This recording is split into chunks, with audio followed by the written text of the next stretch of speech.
Karibuni sana wanafunzi wazuri. Ni mwalimu wenu Godfrey Raphael ambaye atawafundisha kipindi cha Kiswahili. Na leo tuko katika mada ndogo iitwayo viambishi. Viambishi ni nini? Nadhani utajiuliza, tulipokuwa darasa la 5 tulijifunza namna kupata mizizi. Lakini mzizi wa neno haupatikani bila kuwa na viambishi. Kwa viambishi ni nini? Viambishi ni mofimu. Viambishi ni mofimu.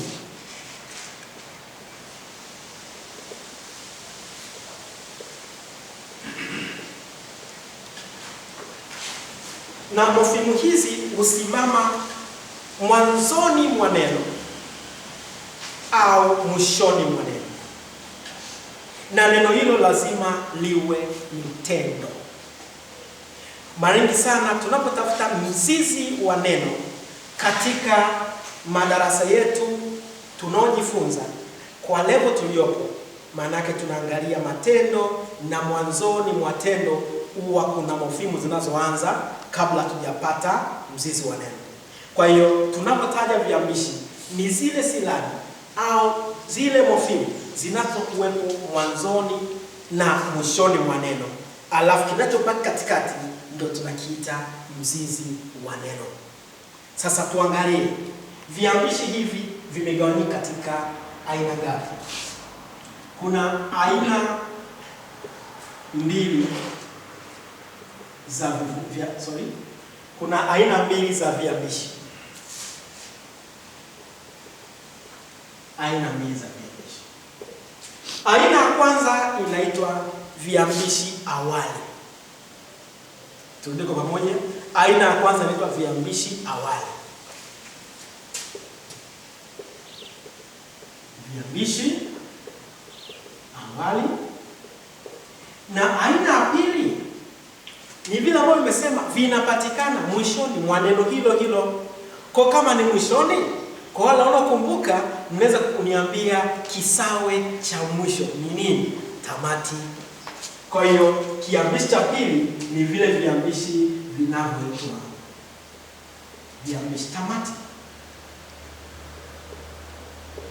Hivyo katika uambishaji wa neno huwa tuna sehemu kuu mbili. Tuna mwanzo na mwisho. Kwa ili tupate mzizi wa neno, ile shina lenyewe la neno, lazima tuondoe viambishi vya mwanzo na tuondoe viambishi vya mwisho ili tupate mzizi. Kwa ili upate mzizi lazima uwe viambishi. Tuangalie kwenye viambishi awali tuna viambishi vipi na vipi. Mwalimu anavyoniambia ili nipate mzizi lazima niondoe viambishi awali. Viambishi awali ni nini? Unaweza kunikumbusha? Ushakusikia kiambishi cha nafsi? Ushakusikia viambishi awali wakati? Kuna viambishi awali rejeshi. Umekumbuka Twende kwa pamoja sasa. Viambishi awali viko katika mgawanyiko tofauti. Kiambishi cha kwanza ni kile ambacho wanafunzi wazuri labda mmekuwa mmeshakuona, ni kiambishi awali nafsi. Viambishi awali nafsi. Na kiambishi kingine huitwa viambishi awali wakati. Na kiambishi kingine kuna kiambishi awali rejeshi.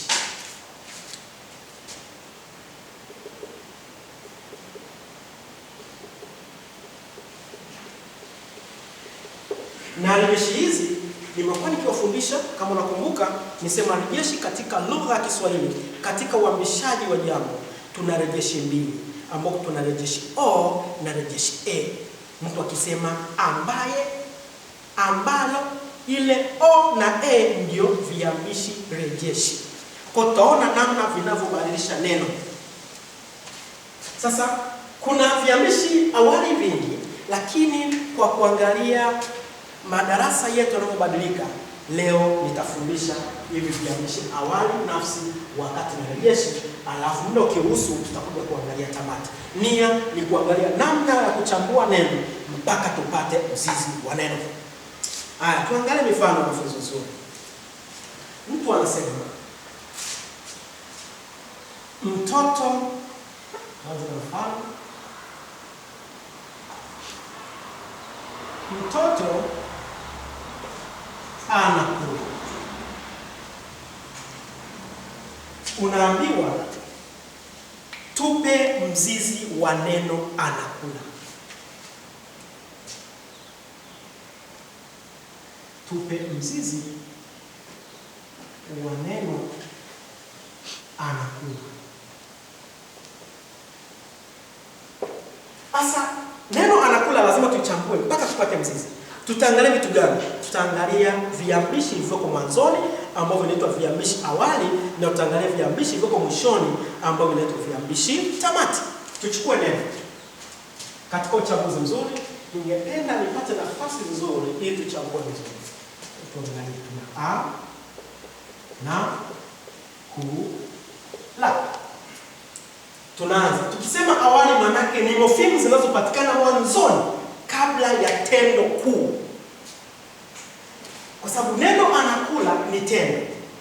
Na katika neno hili mwingine anaweza kuambia ni sentensi tosha. Kwa nini? Kwa sababu tayari ina viambishi. Viambishi hivyo tunapata mhusika ambaye ni nafsi, vile vile tunapata wakati, yani ni lini tendo la kula limefanyika, alafu tunakuja kubaki na tendo, alafu ndani ya tendo tunaondoa kiambishi tamati ili tubaki na mzizi. Tuanze sasa. Wanafunzi wazuri, kwenye kutafuta viambishi huwa tunaanza kuondoa alama ya kwanza au mofimu ya kwanza ambayo ni a. Hiyo a itatambulika kama nini? Au tutakuja kuangalia na hiyo na itatambulika kama nini?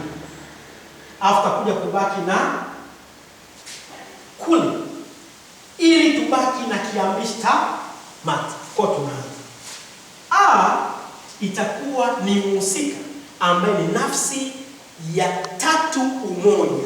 Yeye anakula, anacheza, analima, anaimba, anaruka. Nani? Yeye. Kwa a ni nafsi, tunasema ni kiambishi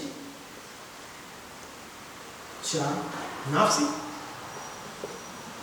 Na ili kubadilika, ukitaka kujua iko sehemu ya wakati, hebu tuweke wakati uliopita. Nikisema ali, atasema alikula.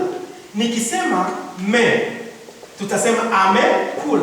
Kwa hiyo hii sehemu ya pili ndio sehemu ambayo tunaita kiambishi cha wakati. Kwa na itakuwa kiambishi cha wakati. Je, kuna kiambishi kingine? Hapana, kwa sababu inalobaki ni tendo. Tendo lenyewe ni kula. Kwa ili tupate mzizi wa neno, baada ya kuondoa viambishi awali, tunakuja kuangalia kiambishi tamati ambacho ni a. Kwa kusaidia zaidi, kiambishi tamati mara nyingi sana huwa ni ile irabu ya mwisho ambao ni moja tu. Usije ukaondoa irabu mbili. Ukiondoa mbili utaharibu thamani au utaondoa ile uzuri wa mzizi wenyewe wa neno. Kwa tukisema kula, tukiondoa kiambishi cha mwisho ambao ni irabu moja, itabaki kula. Kwa tunaondoa a itakuwa ni kiambishi tamati, na iliyobaki hapa ndio inaitwa kula, itakuwa ni mzizi wa neno.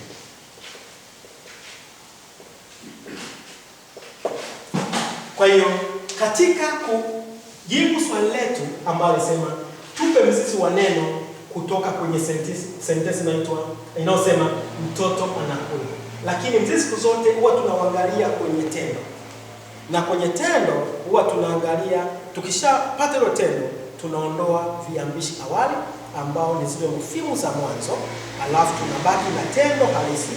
Baada ya kupata tendo halisi, tunaondoa ile tamati ambayo nimesema ni irabu moja ya mwisho. Mpaka hapo nadhani utakuwa na maswali machache nikiamini kwamba umeelewa, kwa sababu hii tumekuwa kuipitia mwaka uliopita. Ni katika hali ya kujikumbusha, na wale ambao walipata shida zaidi, huo ni wakati mzuri wa kupitia mara kwa mara.